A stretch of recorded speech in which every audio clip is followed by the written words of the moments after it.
চাওক এই কথাটোতো মই গুৱাহাটীত প্ৰেছ কনফাৰেন্স কৰিম। এই কথাটো কংগ্ৰেছে ৰাজনীতি কৰি আছে।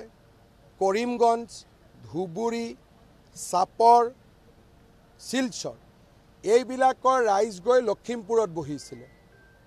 আমি লখিমপুৰৰ ৰাইজৰ অস্মিতা আৰু তেওঁলোকৰ ৰাজনৈতিক স্বতন্ত্ৰতা ৰাখিবৰ কাৰণে আমি সেই মানুহবিলাকক উচ্ছেদ কৰিছোঁ। কোনো গুণগুণ চেতিয়াক আমি উচ্ছেদ কৰা নাই। এইটো একেবাৰে অসত্য কথা।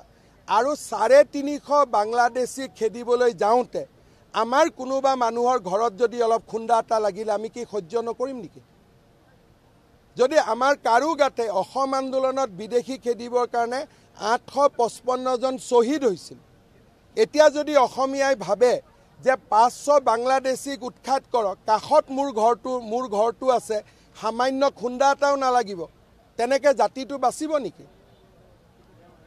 তাতে কি হ'ল? কঠীয়াখিনি গ'ল, আকৌ লগাই দিলেই হ'লহেঁতেন ৰাতিপুৱা।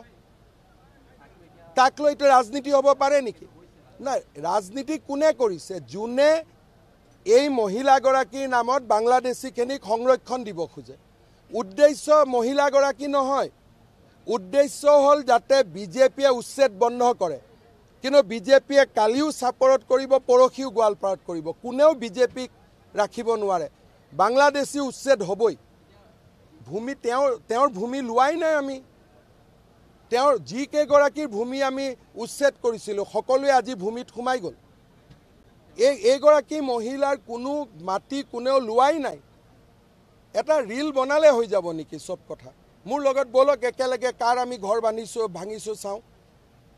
যদি আপোনালোকে গুৱাহাটীৰ পৰা জাৰ্নেলিষ্ট এটা যায়, টিম এটা, আমি আপোনালোকক লৈ যাম যে কাৰ ঘৰ আমি ভাঙিছোঁ। আমি বাংলাদেশীৰ ঘৰ ভাঙিছোঁ। যিকেইগৰাকী খিলঞ্জীয়া মানুহৰ ঘৰ আমি উচ্ছেদ কৰিছিলোঁ, PGRত আছিলে, কেতিয়াবা উচ্ছেদ হ'লহেঁতেন, আমি ম্যাদী পট্টা দি দিলোঁ।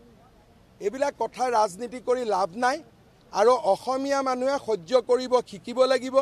যদি বাংলাদেশীৰ গাত টোকৰ মাৰোঁতে আমি যদি ভাবোঁ আমি একদম ইস্ত্ৰি মৰা চাৰ্ট পিন্ধি থাকিম, অলপো বোকা নপৰিব, কাৰোবাৰ ঘৰত বুলডোজাৰ চলিব, তাৰ বোকাও আমাৰ গাত নপৰিব, তেনেকৈতো নহ'ব নহয়।